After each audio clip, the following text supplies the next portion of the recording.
Dios y después la mantequilla en este podcast. No respetan la producción de este programa, no me respeta como talento. Qué cosa.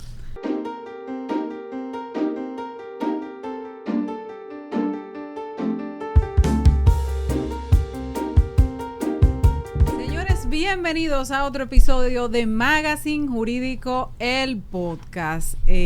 Ustedes saben que aquí pretendemos llevarles soluciones legales a problemas reales. Y hoy nos acompaña un invitado que repite en este programa y vamos a hablar de todos estos temas que están en la palestra pública. Vamos a hablar de esquema piramidal, vamos a hablar de SAM, vamos a hablar de fraude y esas inversiones mágicas que uno encuentra en las redes sociales y en sectores populares de República Dominicana. Bienvenido, Alberto Álvarez. Muchas gracias, Claudia. Por segunda vez consecutiva en Magazine Jurídico. Sí, me gusta. Ser residente en este tipo de cosas. Eso está bien. Alberto, podría decirse que en nuestro país el tema de las inversiones con rendimiento es cultural. Yo creo que sí. Yo creo que y yo no lo limitaría a nuestro país solamente. Yo creo que es un tema que lo podemos ver en todo el mundo. Lo que pasa es que aquí podemos ponerle nombres como mucho colorido a cualquier cosa de esa. Pero no creo que es cultural. Yo creo que es un tema humano, el querer hacer dinero rápido de alguna forma y en confiar sin investigar mucho en una persona que tiene una fórmula mágica de poder hacer más dinero. O sea que no creo que tanto cultural. Sí puede tener mucho que ver con unas limitaciones o faltas de educación financiera, que es algo que nos hace falta, no solamente, yo diría que eso hace falta ponerlo hasta en los colegios, darlo en los colegios, junto con educación moral y cívica. Así es. Educación financiera, para que la gente sepa lo que es una tarjeta de crédito, una cuenta de ahorros, que es un interés, que es un préstamo, desde chiquito, para que sepan. No, y que hasta de tema de sentido común, porque tú entregarle unos fondos a una entidad o persona que no esté regulado, no hay garantía de nada. Entonces, tú puedes salvar en algún momento algo, pero fíjense cómo hemos visto en las noticias de filas y filas de personas que al final el número nunca lo sabremos, que han sido defraudados con esquemas de esta naturaleza, que cuando ustedes se dan cuenta, hoy se pone de moda uno, se cae, el lío se arma el lío, hay una persecución judicial o no. ¿O no? Y Depende. ese modelo se replica en otra provincia, con otro nombre, en fin, y a veces incluso ya de una manera más técnica, porque con las transferencias bancarias, las redes sociales, el uso del WhatsApp, el tema probatorio a veces es un poco más complejo. A mí me gustó mucho que hablábamos fuera del aire y dividiste el tema de hoy en 3. ¿Por dónde comenzamos? Bueno, yo creo que hay unos conceptos legales que tenemos que tener en cuenta y poder manejar un poquito para poder entender estas situaciones que se dan. Claudia, tú sabes que nosotros venimos de una tradición legal napoleónica, que viene de una codificación bellísima de lo que fueron todos esos principios legales romanos y demás. Podemos hablar 1.000.000 de años sobre eso. O de horas. Y horas sobre lo bonito que es. Y lo interesante es que muchas de esas cosas que nos pasan en la vida diaria están ya previstas en nuestra legislación de una forma u otra. Entonces, hay muchos términos que se manejan cuando salen este tipo de... cuando se popularizan o se vuelven... O se pone de moda un tema, se pone o de sale moda un un escándalo. tema. Exacto. Por ejemplo, a mí me gustaría que habláramos de varios términos específicos. Por ejemplo, como el término de fraude, el término de estafa y abuso de confianza específicamente.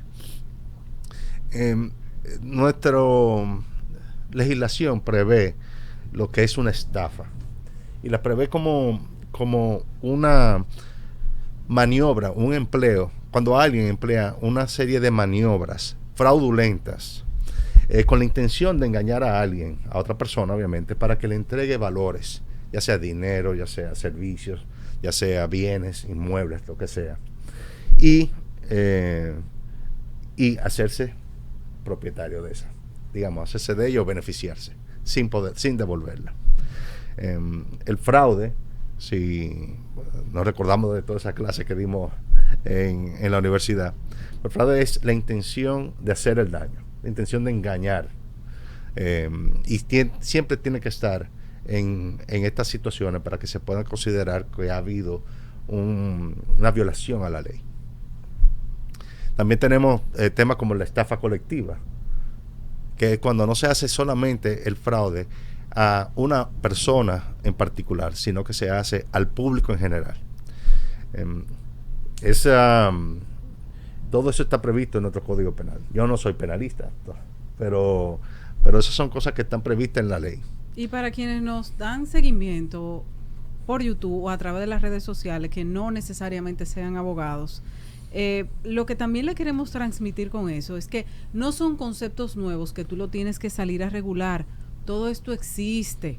Y por eso es que cuando te referías al inicio de la conversación de educación financiera, es que usted, antes de entregarle sus recursos, sean muchos o sean pocos, pero es lo que usted tiene que estar consciente de que no sea sobre la base de algún delito como lo que acabamos de leer. Uh-huh. Eso existe. No es que eso se lo inventó ahora el esquema piramidal que se puso de moda, uh-huh, con el nombre que sea.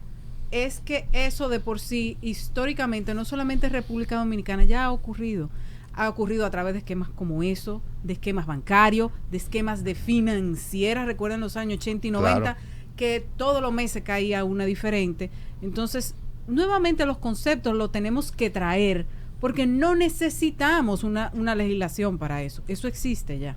Exactamente.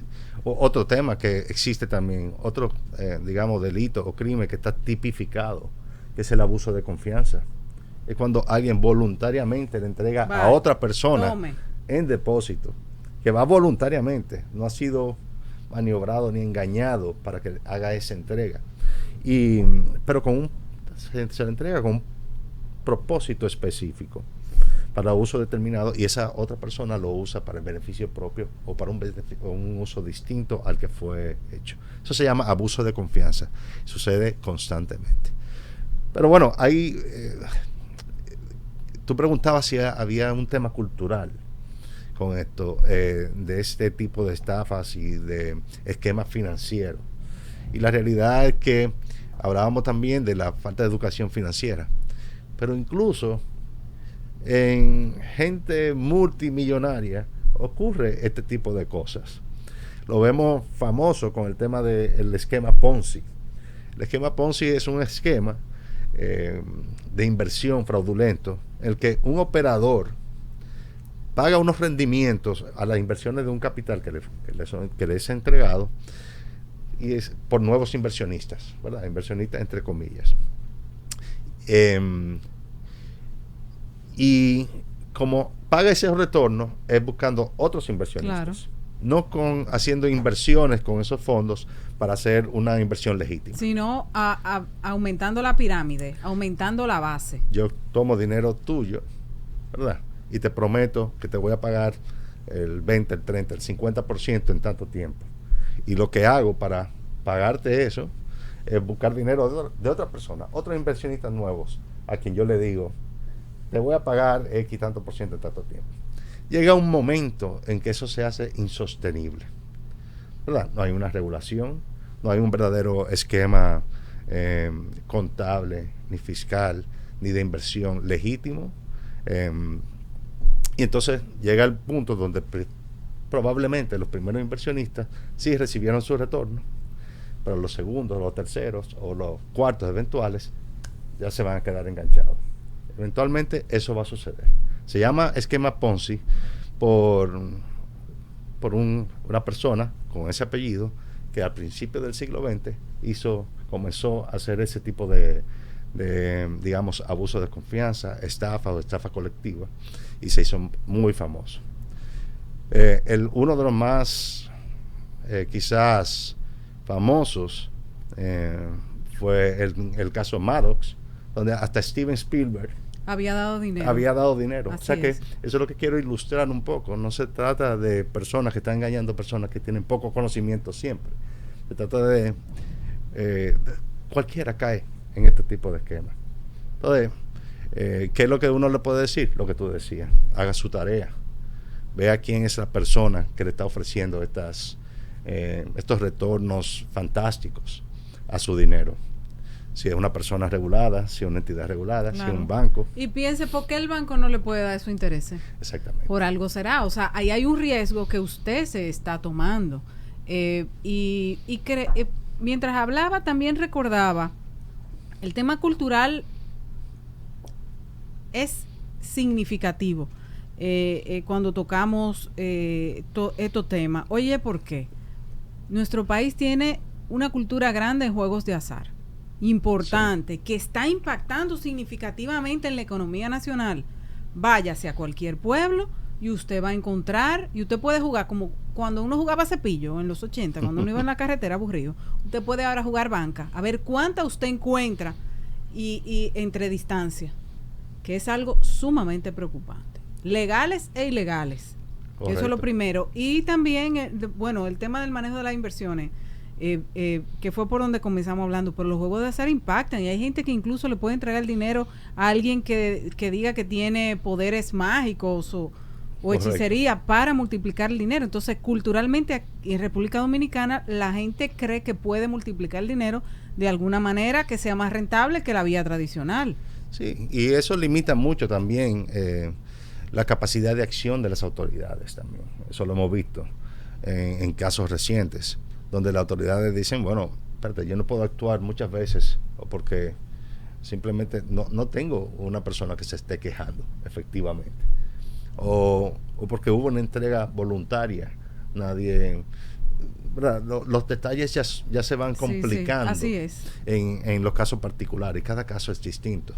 No todo caso es un esquema Ponzi, no todo caso es un esquema piramidal, etcétera. Porque, por ejemplo, y hay que distinguir el esquema piramidal, que también se llama como un esquema de referencia, es un modelo más bien comercial, no tanto financiero, fraudulento, en el que se basa en el reclutamiento de nuevos miembros con una promesa de pago vinculada no a la entrega de un bien o un servicio, sino a simplemente a reclutar más gente.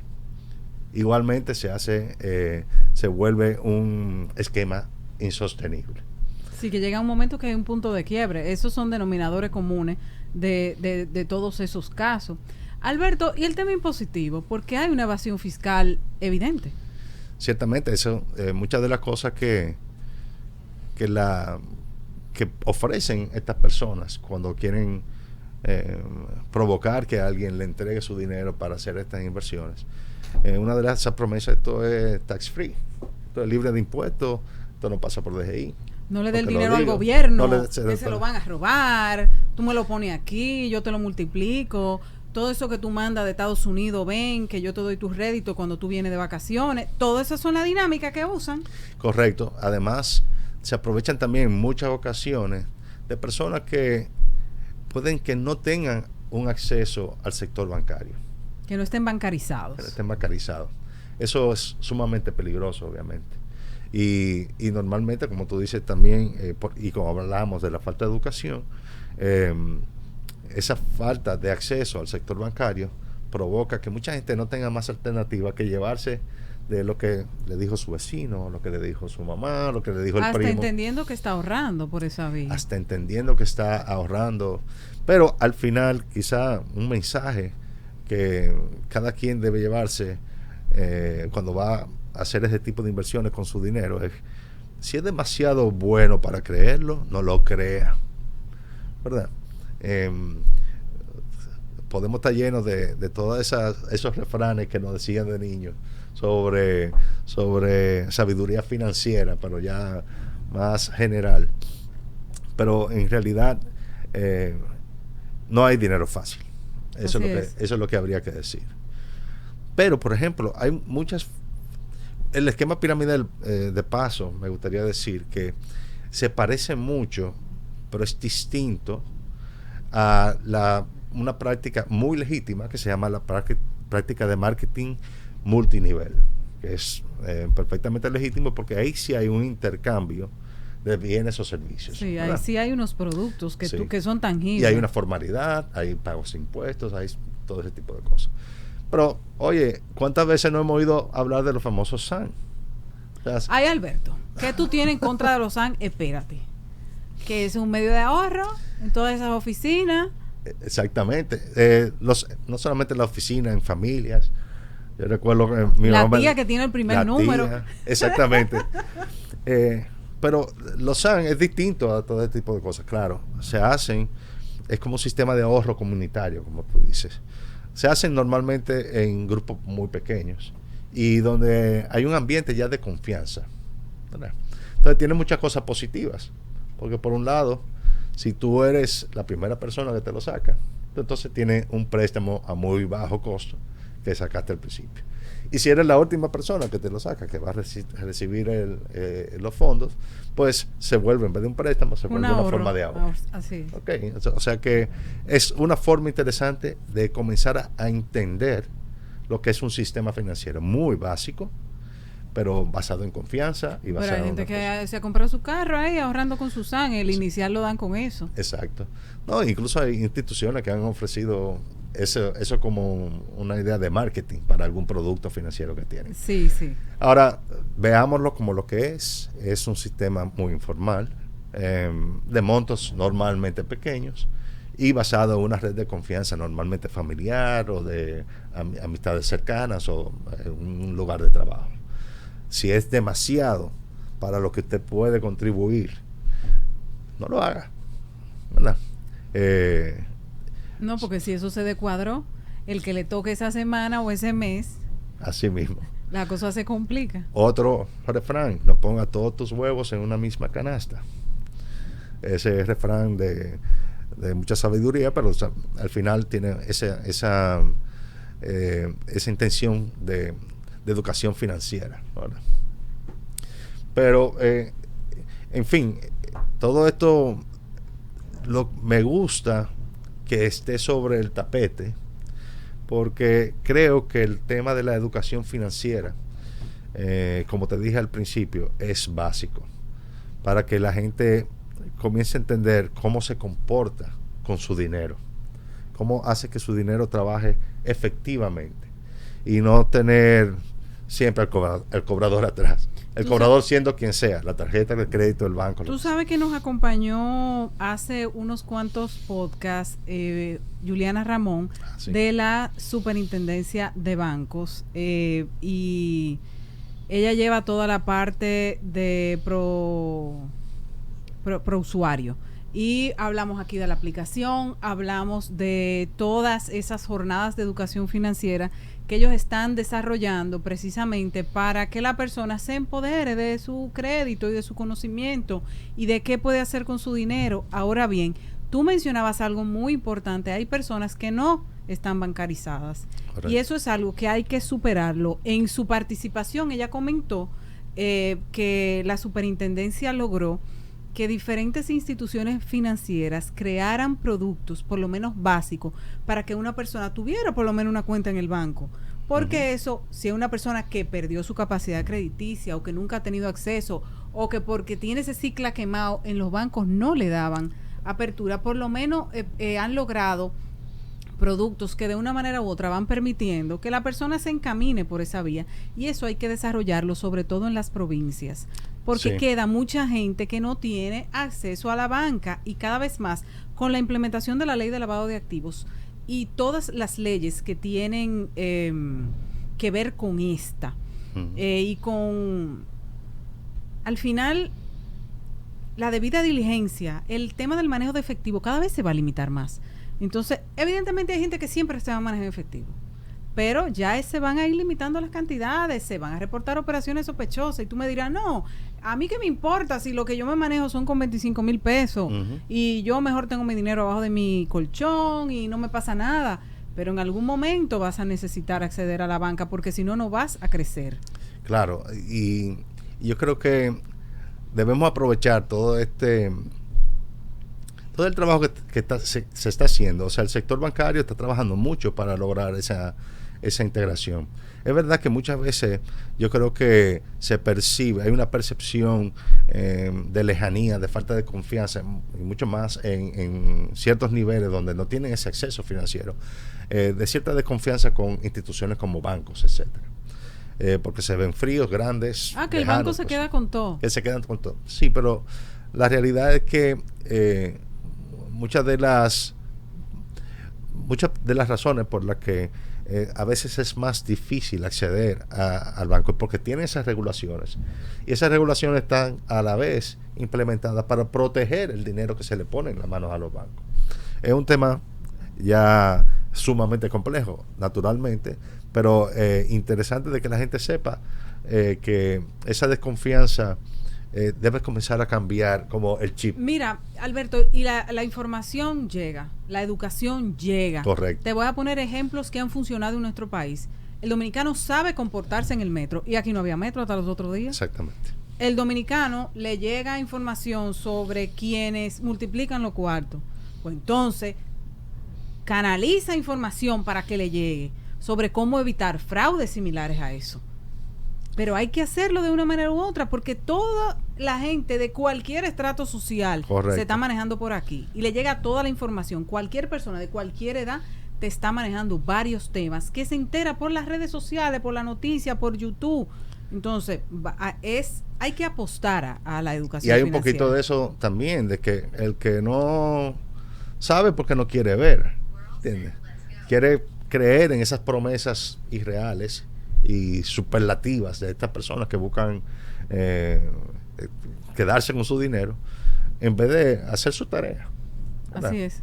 Hay muchas cosas que normalmente como bueno, tú sabes que yo, además de ser abogado, trabajo en una firma que se dedica a dar asesoría financiera,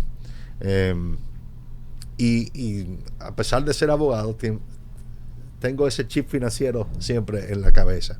Y mucha gente me pregunta por esa circunstancia, como cuáles serían como consejos financieros básicos.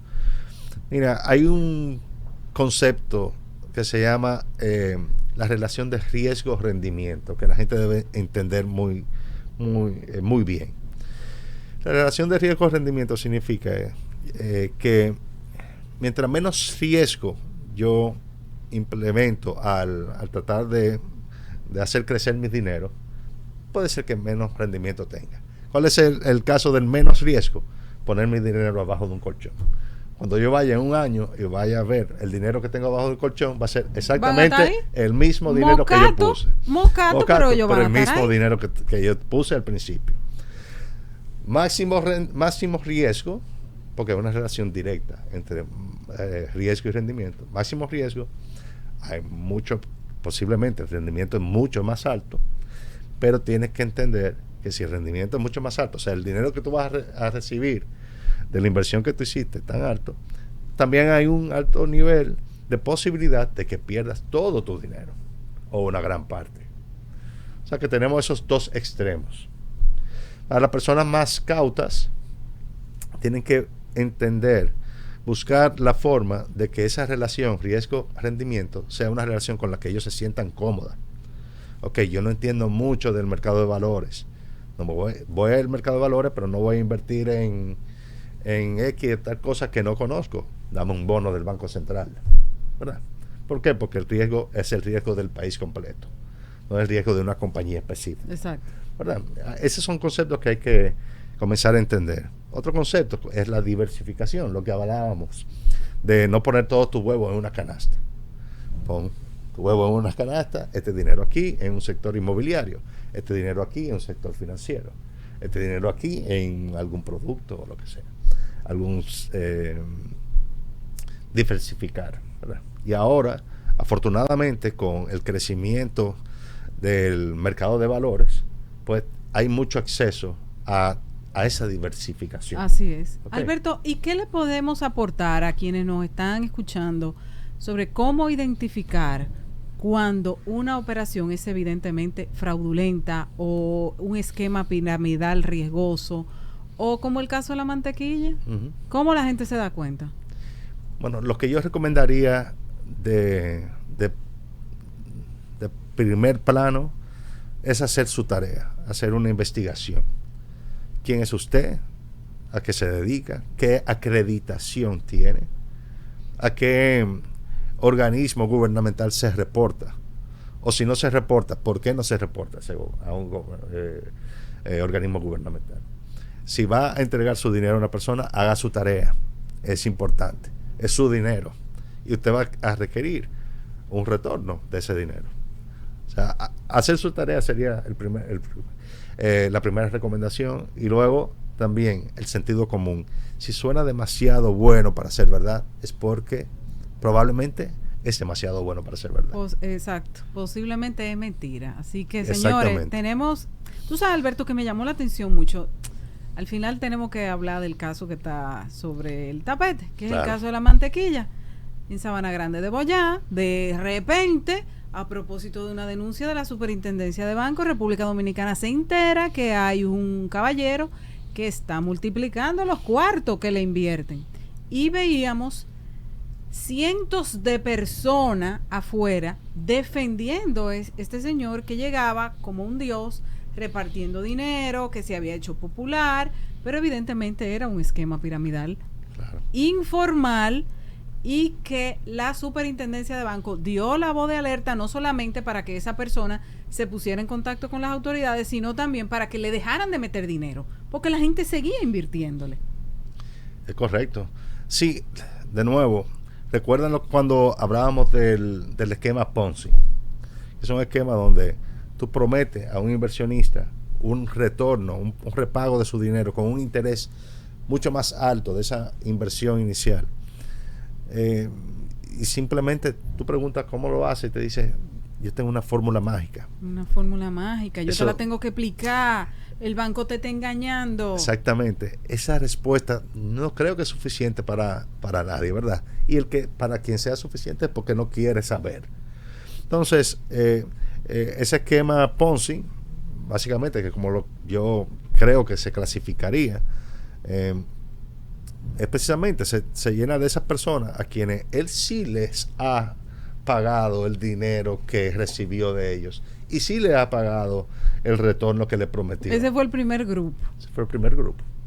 Los próximos grupos hay que ver qué pasa con eso. Es lamentable y realmente la gente tiene que también asumir su responsabilidad. Es correcto. Porque tú te pueden engañar, pero tú también en muchos casos vas a la boca del lobo a dejarte engañar. Exactamente. Entonces, no va a ser solamente mantequilla, va a ser, como dice un primo mío, va a ser mantequilla, va a ser mermelada, va a ser lo que sea. Sí, porque es como dijimos al inicio, es cíclico. De vez en cuando aparecen estos grupos con esta serie de características y el resultado al final es el mismo. Muchas personas defraudadas sin ningún tipo de respuesta sobre su dinero. Muy trágico también. Situaciones muy trágicas, como vimos en ese mismo caso. Ha habido bueno, es que al final no hay forma con la que pueda explicar la situación que está sucediendo. Entonces ahí hay algún gato entre macutos, no sabremos cuál es hasta que todo se evidencie, pero bueno, mientras tanto tengan cuidado con su dinero, eso es lo que yo diría. Alberto, muchísimas gracias por acompañarnos. Siempre un placer. Me encantó el resumen ejecutivo de hoy. Fuimos directo al punto. Sí. Gracias. Pueden seguir a Alberto Álvarez en su página. Pueden seguirnos en valuemonix.com. Ahí está la página de nuestra firma.